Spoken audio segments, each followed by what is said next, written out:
آره آمدم اینجا، من دیگه کجا برم گنگستر شدم. چرا همه اینجا دارن گریه میکنن؟ دیگه کجا برم واللهی من یک قرم ساق هستم.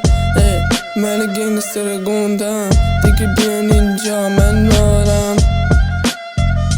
آرم نمیدونم قرم ساق یعنی چی هستم.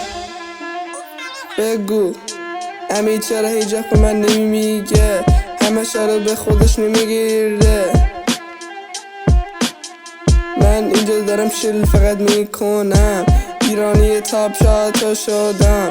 دیگه چرا اینجوری هستین؟ من یکم خیلی بالاست واللهی. شکی اینجا داره سنیچ میکنه، مینا اونجا داره چی میکنه؟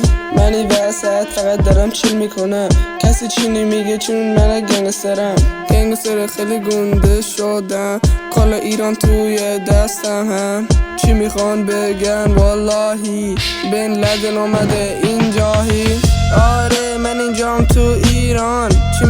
چی میخوای چرا اینجا؟ چون گنگم خیلی بالا شده، یه قرم ساق تو شدی. چرا اومدی جلوی من؟ چرا فکر میکنی خیلی گنگستر گندم؟ من رپر خیلی خوب شدم، اول روز دارم ایرانی میشم.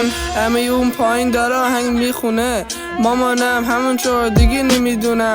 دارم خودم این بالا آهنگ میکنم، اینا نمیدونم.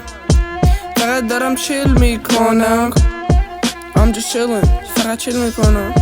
من تو ایران هستم، فقط نمیدونم چی بکنم. میرم پیش سگا میشینم، اینا نمیدونن چی بکنن.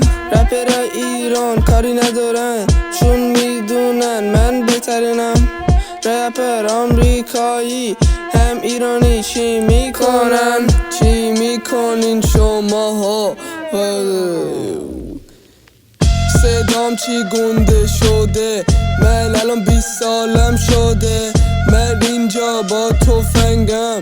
شماها کجا هستین هم؟ ای بین لدن کجایی؟ پرفما وام میکنی؟ الان بیا اینجا چیزی بکن.